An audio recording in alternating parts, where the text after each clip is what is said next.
옆에 분하고 이렇게 인사하면 좋겠습니다. 평강의 주님을 누리며 전하며 삽시다. 주님을 누리며 전하며 삽시다. 예. 윌리엄 말스톤이라는 심리학자가요, 3,000명을 상대로 설문조사를 한 적이 있었답니다. 그 설문조사를 하면서 한 결론이 하나가 뭐냐면, 많은 사람들이 사는 목적의 94%가 결국 기다리는 데 있다는 것을 발견했답니다. 3,000명의 사람들의 사는 목적의 94%가 기다림에 있다는 것을 발견합니다. 그 많은 시간, 그 많은 마음과 생각을 전부 기다리는 일에 쓰고 있다는 것을 한 심리학자가 발견합니다.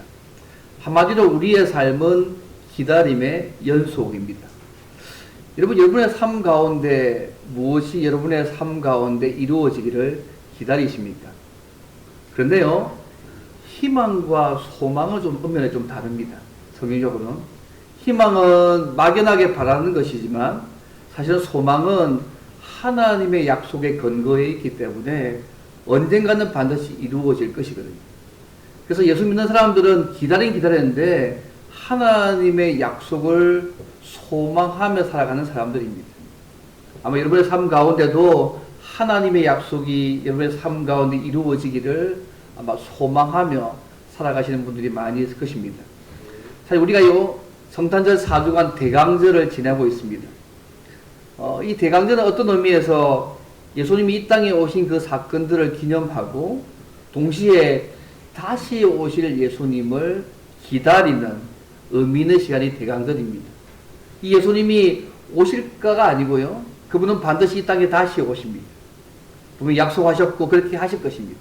그래서 우리는 이 기다림이 반드시 이루어질 그 일들을 소망하며 기다립니다. 그래서 이 대강절 여러분의 그런 의미가 되면 좋겠고요.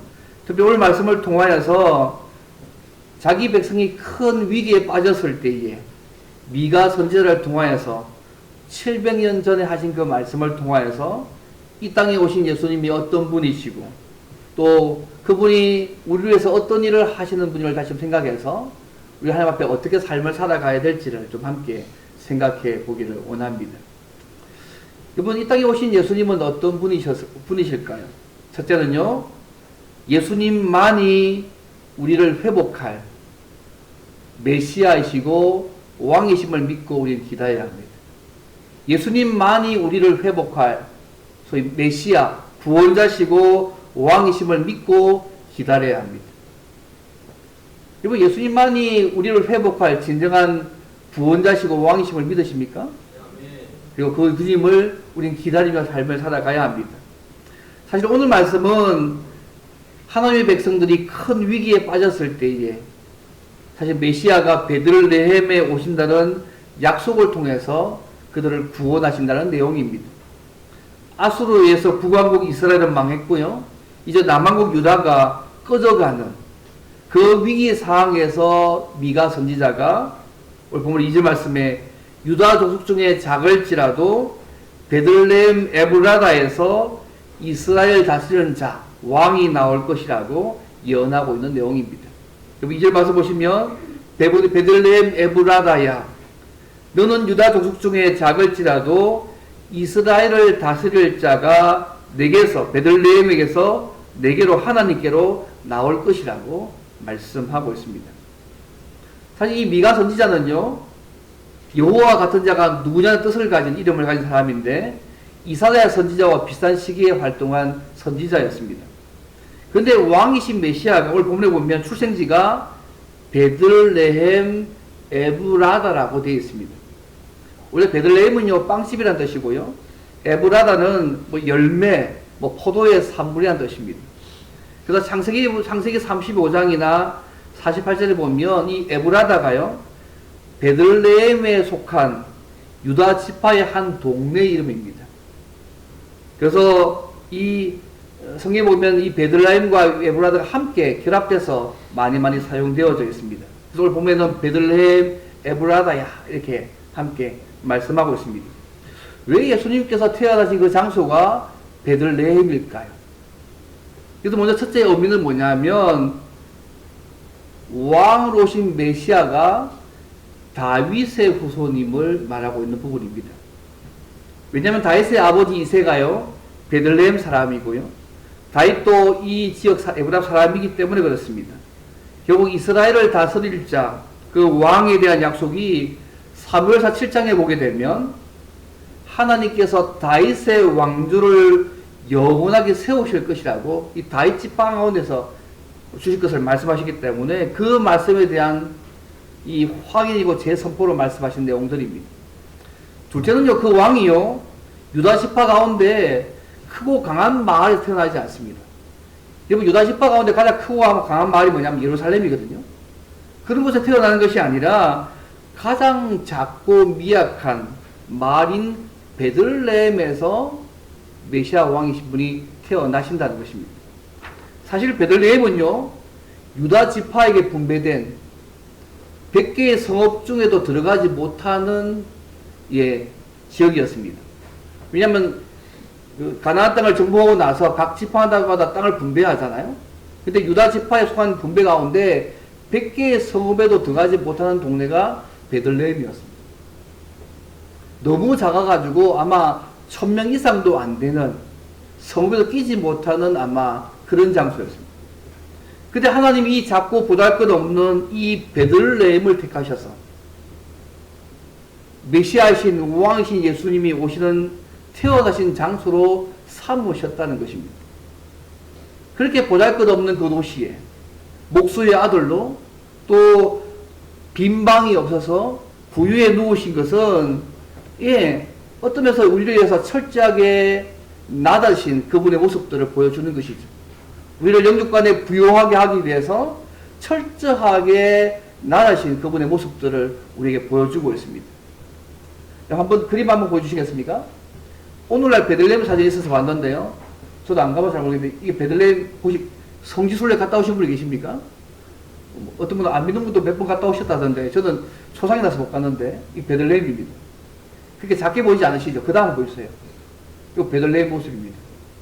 예전에는 너무너무 초라하고 보잘것없는 지역인데 지금은요 유명한 관광지입니다.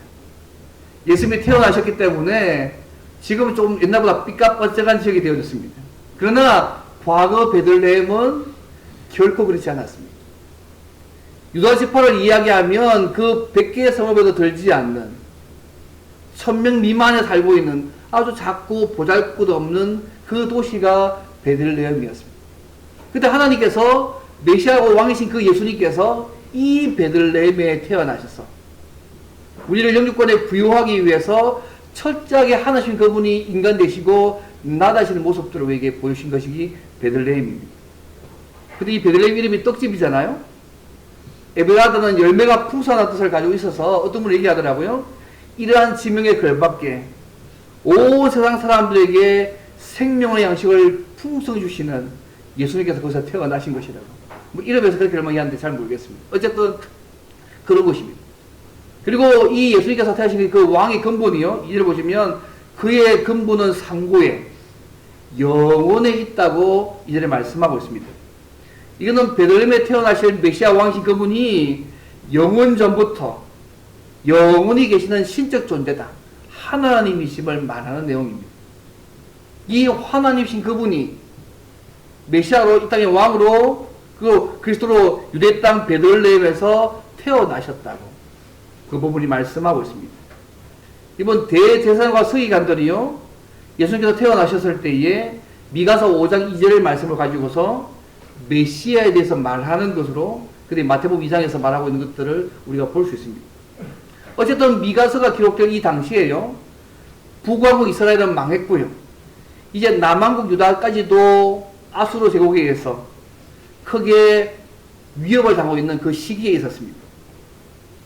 이 시기에 미가 선지자가요 모든 백성들을 구원해 줄 수 있는 메시아이신 왕이신 그 예수님이 태어나실 곳이 유다의 조그만 동네 베들레헴이 될 것이라고 지금 예언을 하고 있는 것입니다. 생각해 보세요. 나라가 위급한 상황에 처해 있습니다. 너무너무 보잘것없는 동네에서 군대를 조직해낼 힘도 없을 것이고 이스라엘 전체를 이끌고 나갈 수 있는 살려낼 만한 구세주가 나온다는 이 예언, 어떤 의미에서 상상하기 힘든 거잖아요. 좀 좋은 도시에서, 많은 사람들이 몰려있는 그 도시에서 태어나서 잠깐 확 모을 수 있는 그런 인물이 장소로 나와야 되는데, 아주 자꾸 보다할 수가 없는 그 장소에서 하나님의 일들이 시작되고 있음을 보고 있습니다. 사실 하나님의 지혜는요, 세상의 지혜와 사실 다릅니다. 하나님은요, 작고 보잘것없는 그 베들레헴을 택하셔서 메시아이고 왕이신 그 예수님께서 이 땅에 태어나게 만드셨습니다. 우리가 잘 알다시피 이 예언은 700년 후에 당시 세계를 지배했던 아우구스투스의 칙령을 따라서 다 그죠, 호적을 하러 갔을 때 그죠, 베들레헴에 가서 아기를 놓으심으로 이 약속이 성취되어져 갑니다. 여러분 생각해 보세요. 이 베들레헴이 예수님이 메시아가 왕이심을 태어났다고 해서 정해졌다고 해서 이스라엘 백성들의 고통이 당장 해결된 것은 아니었습니다. 이 예언이 700년 뒤에 해결됩니다. 그렇다면 이 700년 동안은 계속해서 고통과 어려움들을 당하고 있는 삶을 사는 거잖아요. 그렇지 않나요? 근데 하나님은 이 여인이 이 아이를 해산할 때까지 이스라엘을 붙여주시고 그 후에 남은 자가 이스라엘 자손에게 돌아올 것이라고 3절에서 말씀하십니다. 하나님 이런 예언을 하셨는데 이 예언이 당장 이루어진 것이 아닙니다. 3절 말씀 보시면 이 여인이 아이를 해산할 때까지 이스라엘을 붙여주시고 그 후에 남은 자가 이스라엘 자손에게 돌아올 것이라고 말씀하시고 있습니다.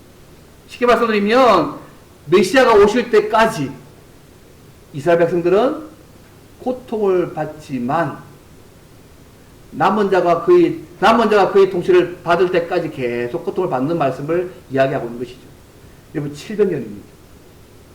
이 말씀을 주시고 난 이후에 700년 후에 이 약속이 그들의 삶 가운데 이루어집니다. 그렇다면 하나님의 백성의 삶은 어떻게 되겠습니까?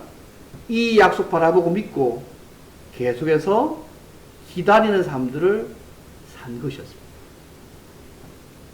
그의 형제 가운데 남은 자가 이스라엘 자손에게 돌아온다는 이 말씀은요, 현실적으로는 바벨론에서 유다 백성이 고국으로 돌아갈 때 1차로 성취가 되어지고요. 두 번째는 예수님이 이 땅에 태어나실 때에 이 말씀이 성취가 되어졌습니다. 어쨌든 이스라엘 백성들이 많은 고난과 어둠을 겪고 난 이후에 메시아 대신 왕이 지배하는 하나님의 백성으로 회복된다고 본문이 말씀하고 있는 것입니다. 여러분 어떻게 생각하세요? 하나님의 말씀이 우리에게 주어질 때 금방금방 이루어지면 좋지 않습니까? 여러분 오랫동안 기다려서 말씀이 이루어진 거 좋으세요? 많은 분들이 싫어하시더라고요. 빨리빨리 하면 좋은데 근데 하나님이 빨리빨리도 하시지만 때로는 우리가 생각할 때 천천히 너무 늦게 너무 지체하게 것처럼 보이는 때가 있습니다. 그러나 그때가요 하나님의 최상의 때입니다. 그래서 믿고 기다려야 될 필요가 있습니다. 오늘 본문의 말씀 보십시오. 위기 가운데 있었던 이 이스라엘 백성들에게 이 말씀이 어떤 의미가 있었을까요? 당장 문제가 해결되지는 않잖아요. 하지만 그들이 위기 가운데 있었지만 때가 되면 이스라엘을 다스릴 왕이 오셔서 메시아 왕이 오셔가지고 그들을 구원할 것이기 때문에 그들은 정말 특별한 민족이고 구원받는 그 소망을 아마 이 말씀을 통해서 가졌을 것입니다. 그 말씀이 이루어지기를 계속 소망하며 어차피 이 어려움들을 이겨낼 수 있었을 것입니다. 예전에요 화라의 신학자 가운데 하겐디라는 교수가 있었는데요. 이분이 독일군을 피해서 도망가다가요 산으로 도망가다가 일행과 헤어져서 어느 동굴에 들어갔어요. 근데 그 동굴에 들어가 보니까 이 굶주림과 추위로 죽었던 한 유대인 소녀의 종이 한 장을 발견합니다. 근데 그 종이 한 장에 이런 글이 적혀 있었대요. 나는 지금 햇빛을 볼 수 없으나 저 밖에는 분명히 햇빛이 빛나고 있음을 믿는다. 지금 하나님은 말씀이 없으시나 분명히 하나님은 이 동굴 속에도 계심을 나는 믿는다. 지금 나는 가족들과 친구들의 소식을 모르지만 분명히 하나님 나라에서 다시 만나야 될 것을 믿는다. 지금 상황에서는 아무것도 보이지 않지만 하나님과 하나님의 약속을 믿고 끝까지 신뢰하는 소녀의 죽음의 메모지를 발견한 것입니다. 저는 오늘 우리의 믿음의 삶이 그런 거라고 생각합니다. 700년 전에 그들에게 암울하고 위기 상황 가운데 속에서 그들에게 하나님께서 반드시 이렇게 하실 것이 이 소망의 메시지를 주셔가지고 그들로 하여금 어렵고 힘들지만 그 말씀 붙잡고 이기게 만드신 것이죠. 메시아 왕이 오셔서 우리를 회복하실 것이다. 구원하실 것이다. 그들만의 소망이겠습니까? 오늘 우리도 마찬가지 아닐까요? 우리가 이 대강절을 지내고 있습니다. 이 대강절은 이 땅에 오셨던 주님의 은혜를 기억하고 앞으로 다시 오실 주님을 믿음으로 소망하는 그 기간 아니겠습니까? 제가 몇 번 말씀드린 적이 있는데요. 여러분 사실 다시 한번 그림 보여주세요. 예. 누군지 아시겠습니까? 저도 잘 모릅니다. 찾으면 알겠는데 그 다음 그림 보여주십시오. 예, 그 다음 그림 보여주십시오. 한 인물에 약간 죽을 때까지 벌써까지 적었는데요. 이 사람이 이름은 조지 베버리 셔입니다. 목사의 아들로 태어나서 너무 가난해서 학교를 휴학하고 보험회사에 근무했던 사람입니다. 어느 날 MBC 라디오 방송국에서 노래할 수 있는 기회를 가졌는데 너무 저음 발성이 너무 멋있어가지고 많은 사람을 감동시켜서 갑자기 일약 스타가 된 인물입니다. 근데 여러 방송사들의 제의도 받고 인기와 돈도 많이 벌었는데 그 마음 가운데 왠지 마음이 기쁘지 않았습니다. 그래서 어느 날 어머니가 늘 암송하는 시가 그의 마음을 가득히 메웁니다. 그리고 그 순간 자기가 어떤 길로 가야 할지를 깨닫습니다. 그래서 그 영감 받아서 그 시의 노래를 만들었습니다. 그래서 그는 부귀와 인기 얻을 수 있는 모든 자리를 버리고 다시 평범한 보험회사의 직원으로 다시 일합니다. 그러다 그가 빌리 그레이엄 목사를 만납니다.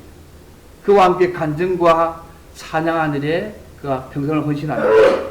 그가 찬송을 볼 때마다 많은 사람들이 박수갈채를 보냅니다. 그때마다 그가 남긴 이 말입니다. 감사합니다. 그러나 나는 여러분이 주신 박수갈채를 그리스도와 바꾸지 않겠습니다. 그는 세상에서 예수님이 가장 귀한 분임을 그는 알았습니다.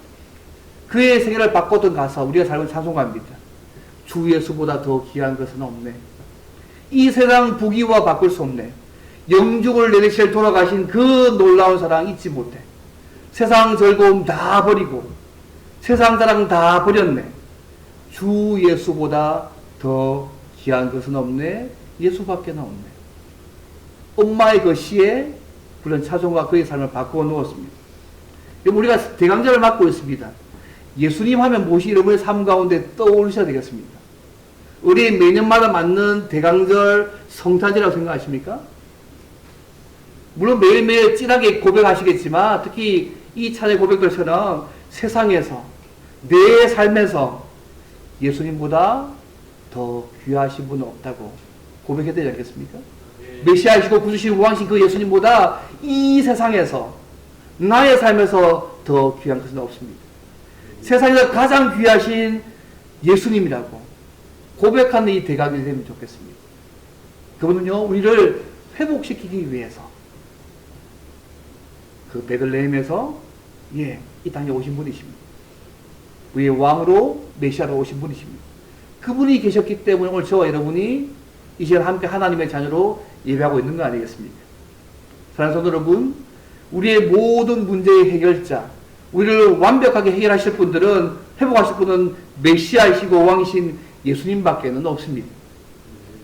근데 왕이신 메시아에 대한 이 예언이 성취되기까지 700년이라는 시간이 걸렸다는 사실을 잊지 않으시면 좋겠습니다. 하나님의 계획과 꾸준한 그런 섭리 과정을 통하여서 때가 참에 예수님께서 우리에게 이 땅에 오셨습니다. 우리가 이미 미가 선지자가 예언한 메시아이고 왕이신 그 예수님을 우리가 믿고 하나님의 자녀가 되어 있습니다. 그리고 매일매일 하나님의 자녀됨의 권세를 우리의 삶 가운데 누리고 있습니다. 그 누림은요, 우리를 영육간에 부유케 하기 위해서 철저히 나신 하나님의 나다심 때문에 오늘 그 은혜가 우리에게 주어졌다는 사실을 잊지 마시고, 날마다 그 은혜에 감사하시고 감격하시고 우리 서로 찬양하는 사람들을 살아가면 좋겠습니다. 그래서 여전히 우리의 삶에는요, 다시 오실 예수님이 오셔야지만 회복되어져야 될 일이 많이 있는 것 같습니다. 내가 하나님의 자녀 여전히 많은 거 누리고 있지만 여전히 이 땅에서는 완벽하게 해결되지 않은 많은 문제들이 남아있지 않습니까? 그래서 여러 가지 어려움과 고통 속에 있다고 할지라도, 때로 하나님이 살아계시지 않는 것처럼 보이는 상황 속에 있다고 하더라도 하나님의 뜻과 계획은 계속해서요 실현되어 가고 있다는 거 잊지 마시면 좋겠습니다. 우리 각자를 향하신 하나님의 계획과 섭리하심이 있다는 것도 잊지 않으시면 좋겠습니다. 오히려 우리가 잠잠히 하나님만 바라보면서 주님의 때를 기다리면 주님의 시간에 우리의 모든 것이 아름답게 변하게 될 것을 믿고 날마다 믿음으로 살아가는 저와 여러분 되시기를 주님을 바랍니다. 첫 번째입니다. 우리를 회복하실 예수님을 우리를 회복하실 왕과 메시아로 믿고 기다리는 사람들을 살아가는 첫 번째입니다. 두 번째로 보면 왕이신 메시아 예수님이 이 땅에 오셔서 하신 일이 뭘까요? 오늘 말씀에 하면요, 우리를 인도하시고 구원과 평강을 주십니다. 우리를 인도하시고 구원과 평강을 주시는 분으로 말씀합니다. 이 미가 선지자가요, 베들레헴에서 태어나실 그 왕이 통치하시게 되면 어떤 결과가 우리의 삶에 있게 될 것들을 보면 4절에서 말씀합니다. 여러분 4절 말씀 보십시오. 그가 여호와의 능력과 그의 하나님 여호와 이름의 위엄을 의지하고 서서 목축하니 그들이 거주할 것이라. 이제 그가 창대하여 땅끝까지 미치라고 말씀하고 있습니다. 오실 왕 메시아가 그죠? 군사력과 견제력으로 통치한 것이 아니라 여호와의 능력과 이름으로 서서 마치 목자가 양을 돌보듯이 자기 백성을 돌볼 것이라고 말씀합니다. 이거 목자가 서 있다는 것은요, 자기 양에 대해서 책임을 다하겠다는 의미입니다. 그리고 그의 통치가요, 창대해서 땅끝까지 미치게 될 것들을 말씀합니다. 단순히 이스라엘 지역만이 아니라 땅끝 온 세상에 왕이신 하나님의 통치가 이루어질 것들을 말씀하고 있다는 것입니다. 그리고 이 왕이 어떤 분입니까? 이 왕은요, 우리의 평강의 왕이 될 것이라고 말씀합니다. 오늘 이 사람은 앞에 우리의 말인데 우리의 평강이 될 것이다. 이 메시아신 왕은 우리의 평강의 왕이 될 것이라고 말씀하고 있습니다. 그분 자신이 완전한 평강이실 뿐만 아니라 자기 백성을 원수에게서 보호하여서 원수들이 침략하지 못하게 막아주는 평강이 되실 거라고 이렇게 말씀합니다.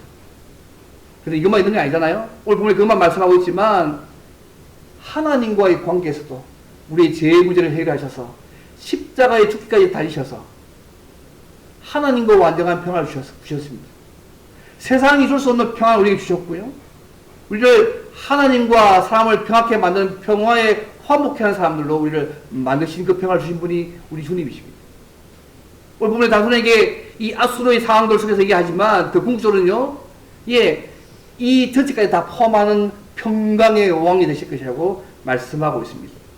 오늘 보면 이렇게 합니다. 그가 아수르 사람들이 이스라엘 땅에 들어와서 궁들을 밟을 때에 7 목자와 8 군왕이 일으켜서 소위 그가 선택한 이스라엘 지도자들께서 아수르 땅을 황폐하게 하고 이스라엘을 건져낼 것이라고 말씀합니다. 이 말씀은 1차적으로는요, 아수르가 침입해 왔을 때, 사내비 침입해 왔을 때에 히스기야 왕 때 하나님이 도우셨습니다. 그러나 더 넓게는 뭐냐면 주님 나라 갈 때까지 하나님 나라를 반대하는 어떤 세력, 어떤 나라들도 하나님께서 완벽하게 무찌시고 그들을 패배시킬 것을 말씀하는 부분들을 포함한 내용입니다. 우리가 완벽한 평화, 완벽한 구원, 완벽한 인도함을 주실 그 하나님이심을 이 말씀에서 말씀하고 있습니다. 좁게는 이스라엘 백성이 주어진 말씀이지만 더 넓게는 온 완벽한 구원과 평강과 인도에 가시는 그분이 되실 거라고 말씀하고 있는 것입니다. 얼마나 위로가 되는지 모르겠습니다. 결국 메시아신 왕이 오셔서 온 나라가 회복되고 당신의 백성들이 회복되고 그 왕이 회복된 당신의 백성을 다스림으로써 하나님의 백성들을 모든 대적들로부터 보호하시고 승리있게 하실 것이라고 말씀하고 있습니다. 비단 이스라엘 백성뿐만 아니라 당신의 모든 백성을 주님 나라 갈 때까지 이렇게 책임지겠다는 말씀의 확대 해석입니다. 여러분 이 말씀이요 700년 후에 예수가 성취되어지지만 또 우리가 주님 나라 갈 때까지 주님이 재림하실 때까지 이 말씀이 우리에게 적용되어져서 오늘 우리의 삶 속에도 적용되어지는 말씀이라는 사실을 잊지 않으시면 좋겠습니다. 이미 오신 예수님은요 다시 오실 것입니다. 여러분 믿으시죠?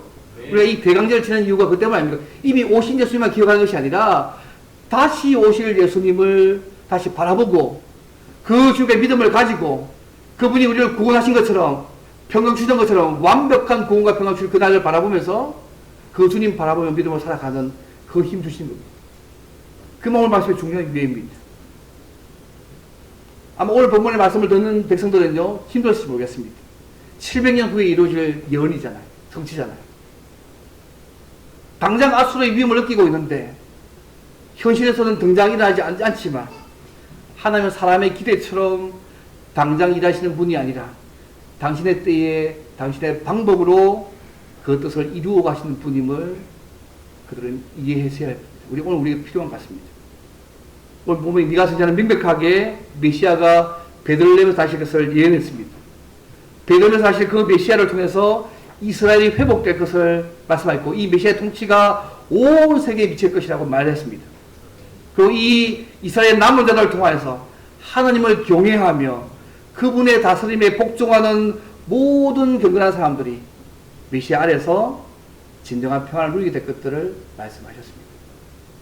오늘 우리가 그 부분 누리고 있습니다. 예언된 이 예수님이 오셔서 예수님과 우리가 그 평안과 구원과 은혜를 누리고 있습니다. 근데 완벽한 구원과 평안은요 주님이 재림하실 때에 완벽하게 우리의 삶 가운데 이루어집니다. 이 말씀의 완벽한 성취가 아직 남아있습니다. 부분적으로 이루어졌지만 더 완벽한 성취는 주님 재림 때 우리의 삶 가운데 이루어지고요 매일매일 우리의 삶 가운데도 우리를 인도해 가시는 하나님의 구원과 평안들을 우리 삶 속에 계속해서 주시면서 더 완벽한 구원과 평안을 우리 삶 가운데 누리게 하실 것입니다. 예수님 안에서 주어지는 우리에게 주어지는 은혜입니다. 우리를 인도하시고 구원과 평강을 주는 그 하나님을 우리가 날마다 누릴 수 있습니다. 오늘 누구 얘기하더라고요. 이 미가 선지자가 접한 이 메시지가 어떤 가장 암울하고 소망이 없는 상황에서 구원의 회복과 어떤 구원과 회복의 메시지를 전포한 거 아니겠습니까? 어제 우리도 이 세상과 교회를 향해서 미가 선지자가 예언한 예수 그리스도의 소망의 메시지를 우리의 말과 삶으로 선포해야 될 것 같습니다. 영적으로 어두운 가운데 있는 사람들과 정말 소망이 없는 사람들에게 진정한 소망이 되신 우리 주님을 증거해야 합니다. 혹자는 오늘의 시대를 이렇게 얘기합니다. 불안과 불신과 불확실에 있는 산불의 시대라고. 불안하고 불신하고 불확실한 시대에서 우리가 살고 있지만 이런 시대에 확실한 평강이신 예수님을 우리의 말과 삶으로 전하는 사람들을 살아가실 필요가 있습니다. 해마다 이때쯤 되면요 늘 연주되는 오라토리오가 하나 있습니다. 그게 뭐냐면 핸델의 메시아입니다. 혹시 여러분 가운데 핸델의 메시아를 다 들어본 적 있습니까? 저 딱 한 번 들었습니다. 죽는 줄 알았습니다. 너무 길어가지고. 근데 굉장히 의미가 있는 감동받게 받는데 동시에 꽤 시간이 걸리는데 근데 핸델의 메시아가요 아마 주님 오실 때까지 아마 교회 음악에서 빼놓을 수 없는 아마 작품으로 계속 연주될 것입니다. 누구는 얘기합니다. 우리가 요한계시록 4장에 나오는 그 천상의 찬송의 그 곡에 핸델의 메시아가 사용될 거라고 누가 이렇게 농담으로 얘기한 분도 있습니다. 어쨌든요, 이 메시아가 1번부터 53번까지 번호가 되어 있습니다. 그 유명한 할렐루야가 44번입니다. 그리고 우리를 위해 태어나셨다가 8번입니다. 그 사람들이 많이 할렐루야를 많이 알고 있지만 가장 음악적으로 높이 평가되는 노래가요, 사실은 마지막 53번이라고 합니다. 이 53번의 가사가요, 요한계시록 4장을 근거로 만들어졌거든요. 여러분, 요한계시록 4장 보시면 요한이 본 하늘나라의 그 예배 광경들을 다룬 내용이 4장입니다. 보다를 둘러선 네 생물들과 장로들과 천사들과 그리고 모든 백성과 만물이 주님 안에서 노래합니다. 찬양합니다. 죽임을 당하신 어린 양이 능력과 부와 지혜와 힘과 존귀와 영광을 찬송을 받기에 합당하시다. 하나님 앞에 모든 찬송을 다 돌리는 그 마지막 날의 그 모습들을 보여주고 있습니다. 이번 주님은요, 능력과 권세를 가지신 분이 이 땅에 오셨습니다. 그 능력과 권세로 세상을 다스리시고 교회를 다스리고 무엇보다 우리를 다스려 가십니다. 우리가 주님을 믿고 따라간다는 것, 그분의 통치와 다스림을 받겠다는 것입니다.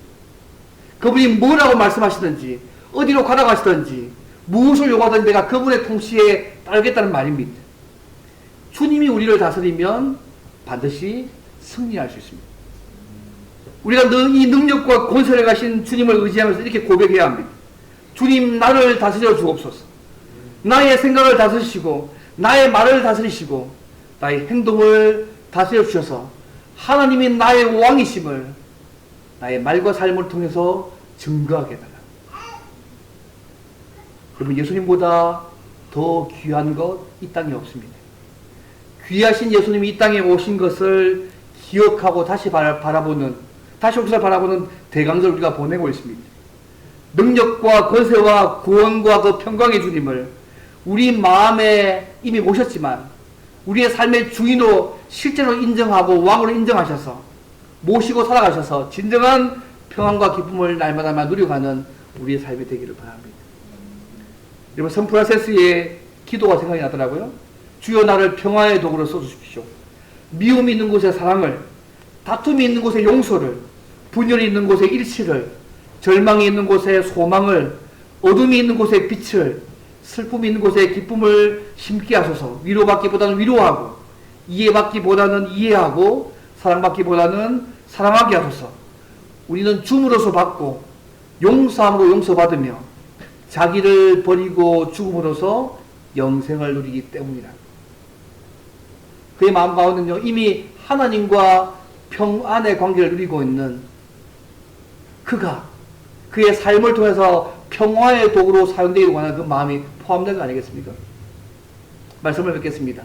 사랑하는 성도 여러분, 우리는 예수님 때문에 하나님과 평화를 누리고 있는 자입니다. 그 평화를 누리기 위해서 그분은요, 우리에게 영육간에 부욕해 하기 위해서 철저하게 낮아지셨습니다. 하나님 자리를 버리셨고요. 가장 낮은 곳에 오셨고 죽기까지, 음부의 죽기까지 내려가기까지 하셔서 우리를 이 자리에 놓으셨습니다. 아직까지 이러한 주님의 은혜로 받은 평강을 모르고 여전히 불안과 공포에 사는 사람들이 너무 많습니다. 그런 그들에게 참된 구원과 평강이 되신 그 주님을 우리의 말과 삶으로 증거하며 살아가면 좋겠습니다. 더 나아가서 이 왕이신 주님의 통치하심을 우리가 먼저 받고 누리며 잘 살아가시면 좋겠습니다. 그리고 그들 또한도 그런 왕이신 주님의 은혜를 누리며 살 수 있도록 주님께서 우리를 부욕해 하기 위해서 낮아지신 것처럼 그들도 그런 삶을 살아갈 수 있도록 하기 위해서 철저히 낮아지고 겸손해진 삶들을 우리가 살아가시길 바랍니다. 그래서 우리 먼저 성펄신 기도처럼 하나님과의 평화를 먼저 잘 누리시고 다른 사람들도 하나님과 진정한 평강의 삶을 살 수 있도록 날마다 우리의 말과 삶으로 주님을 증거하고 우리의 삶으로도 평강의 도구가 되어가는 저와 여러분 되시기를 주 이름으로 바랍니다. 이제 함께 말씀을 하면 기도합니다. 하나님 감사합니다. 예수님 때문에 하나님의